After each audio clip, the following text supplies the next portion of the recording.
सुप्रभात बच्चों। आज पहली कविता बीती विबावरी जागरी जो जयशंकर प्रसाद जी द्वारा लिखित है, इस कविता को हम आज पढ़ाएंगे। कविता पढ़ाने से पहले हम जयशंकर प्रसाद जी का परिचय करेंगे। जयशंकर प्रसाद जी यह युग प्रवर्तक, साहित्यकार जयशंकर प्रसाद जी का जन्म 1889 में सुगनी साहू नाम से सुविख्यात काशी के एक प्रतिष्ठित परिवार में हुआ। इनकी मृत्यु 1937 ईस्वी में इनकी मृत्यु बहुत ही जल्द होती है, यानी कि 48 ईयर के आयु में ही इनका देहांत होता है। इतने कम उम्र में भी उन्होंने हिंदी साहित्य के लिए बहुत ही बड़ा योगदान दिया है।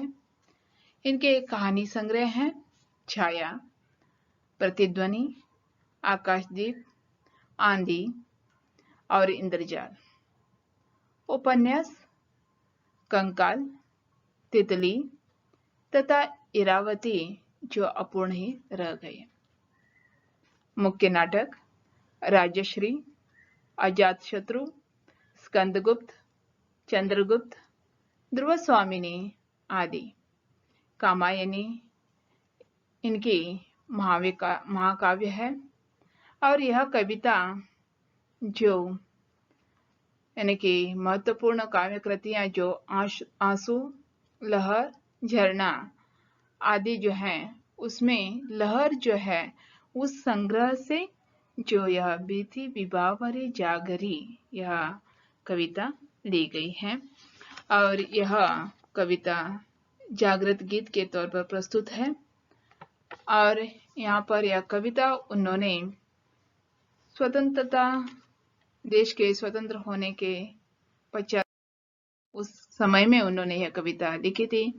और यहाँ पर इस कविता के माध्यम से उन्होंने देशवासियों को भी एक संदेश देने की भी कोशिश यहाँ पर उन्होंने किए हैं कि यहाँ पर यह देश जो पराधीनता से जो मुक्त होकर स्वतंत्र हो गया है, अब तुम्हें जागना है, उठना है, सो के नहीं रहना है, यानी कि हमें कुछ करना है। इस तरह से उन्होंने यह संदेश देते हुए एक सृष्टि के नजारे को लेकर, एक सुंदर स्त्री के तौर पर यहाँ पर इस सृष्टि को लेकर यह कविता बहुत ही प्रेममयी, यानी कि प्रेम गीत के तौर पर ही पहचानी जाती है। और इस तरह से यहाँ पर यह सुंदर छोटी सी कविता आपके लिए उन्होंने दी है। उस कविता को हम देखेंगे। यहाँ पर जो प्रथम अवतरण में उन्होंने कहा है, यानी कि मैं पहले यह कविता एक एक अवतरण पढ़ती हूँ, उसमें से जो कठिन शब्दों का अर्थ आपको बताती हूँ, फिर उसके बाद मैं विवरण दूंगी। बीती विबावरी जागरी अंबर पनघट में डुबो रही, तारा घट उषा नागरी। यानी कि विबावरी यानी कि रात्रि, अंबर पनघट, अंबर यानी कि आकाश, आकाश रूपी पनघट, पनघट यानी कि सरोवर, घट यानी कि घड़ा, उषा यानी कि जो उषा काल यानी कि सूर्योदय काल, यानी कि सूर्योदय होने से पहले जो नजरिया हमें दिखाई देता है, जो समय वह होता है, उसे उषा काल कहते हैं। नागरी यानी कि एक सुंदर स्त्री। यहाँ पर यह पहले अवतरण का अर्थ होता है और यहाँ पर उसे हम देखेंगे। बीती विबावरी जागरी अंबर पनघट में डुबो रही, तारा घट उषा नागरी। हे, यहाँ पर एक सखी, सुंदर सखी दूसरी सोई हुई सखी को जगाते हुए वह कह रही है, सखी बीती विबावरी जागरी, हे सखी जो रात बीत चुकी है तुम जाग जाओ। यानी कि यहाँ पर अंबर पनघट में डुबो रही, यानी कि सूर्योदय का पहले जो प्रातः काल होता है, यानी कि सूर्य के किरणें दिखाई देने से पहले लालिमा जो वहां पर नजर आती है, वह बहुत ही खूबसूरत, बहुत ही सुंदर। यानी कि यहाँ पर वह लालिमा जैसे जैसे बढ़ती जाती है, उस समय वह अंबर में, जो आकाश में क्या पहले दिखाई देने से पहले क्या हो रहा था, तारे दिखाई दे रहे थे। जैसे जैसे उषाकाल होता जा रहा, वह तारे जो गायब होने लगे। यानी कि अंबर रूपी, जो आकाश रूपी पनघट में, यानी कि यह आकाश क्या है, उन्होंने एक सरोवर के रूप में लिया है, और उसमें एक सुंदर सी उषा रूपी स्त्री, यानी कि यहाँ पर उन्होंने जो सूर्योदय की जो एक सुंदर नजारा जो है, उसे एक स्त्री के रूप में लेते हुए उन्होंने कहा है कि वह स्त्री क्या कर रही है, घड़ा लेकर उस पनघट में तारे रूपी जो नक्षत्रों को वह वहां पर घड़े में भर रही है। यानी कि आकाश रूपी पनघट में उषा रूपी स्त्री तारे रूपी घड़े घटे घड़ों को भर कर वह क्या कर रही है, जा रही है। उठो सूर्योदय हो गया है, बीती विभा भरी जागरी, अंबर पनघट में डुबो रही, तारा घट उषा नागरी। इस तरह से एक जो सुंदर स्त्री आकाश रूपी पनघट में उषा रूपी स्त्री जो तारे रूपी घड़े को भर रही है, इस तरह से यहाँ पर वर्णना करते हैं। अब दूसरे अवतरण में देखो, खग खुल कुल सा बोल रहा, किसलय का आंचल डोल रहा, लोय लतिका में भर लाई, मधु मुकुल नवल रस गागरी। यहाँ पर जो कठिन शब्दों का अर्थ देखिए। खग कुल कुल कुल कुल सा, यानी कि जो खग यानी कि पंछी, पक्षियों का समूह, यानी कि जब एक पक्षियों का समूह जो एक साथ होता है, तो वहां पर वह उनकी आवाज जो होती है उसे कुलकुल कहते हैं। यानी कि पंछियों, यानी कि आप भी सूर्योदय होने से पहले सुबह आप प्रातः काल जागते हैं, तब आप शायद आपने सुना होगा कि किस तरह से पंछियां कुल कुल कुल के आवाज करती हैं। यानी कि पंछियों का सूर्योदय आवाज आने से ही हमें पता चलता है कि बाहर उठकर जाने से पहले कि पंछियों का कलरव शुरू हो गया है, यानी कि यहाँ पर जो सूर्योदय हो चुका है।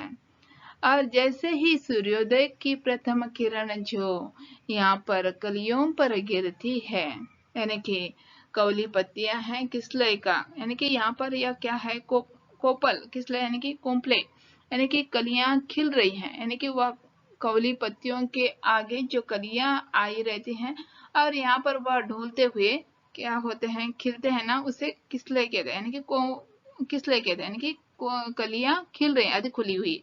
लतिका यानी कि लता, और मुकुल यानी कि नवला, मुकुल नवल यानी कि अधकली फूल, यानी कि यहाँ पर वह कवले पत्ते आते हैं, पत्ते आने के बाद फूल आता है, और फूल खिलने से पहले जो कलियां केवल अध खुली रहती हैं उसे मुकुल नवल कहते हैं। गागरी यानी कि कलश।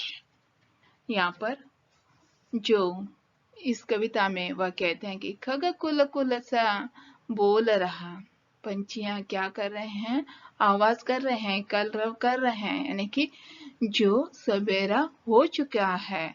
किसलय का आंचल डोल रहा, यहाँ का नव जो कलियों का अधकुली के कलियां, और यहाँ पर नए कवली पत्तियां जो होती हैं, कोम्पल कहते हैं, यानी कि वह क्या हो रहे हैं, डुल रहे हैं, और वह जो ढूलते हुए यहाँ पर वह क्या कर रहे हैं, जो सुंदर, बहुत ही, यानी कि उस प्रातः काल का वह नजारा बहुत ही सुंदर दिखाई दे रहा है, और उस सुंदरता को, उस यानी कि एक प्रेममयी वातावरण को वह चुनते हुए यहाँ पर वह कहते हैं, लो यह लतिका भी भर लाई, यानी कि वह लताएं जो हैं उसमें उसके ऊपर जो वह कलियां अध खिले हुए हैं, वह देखने के लिए बहुत ही सुंदर दिखाई दे रही हैं।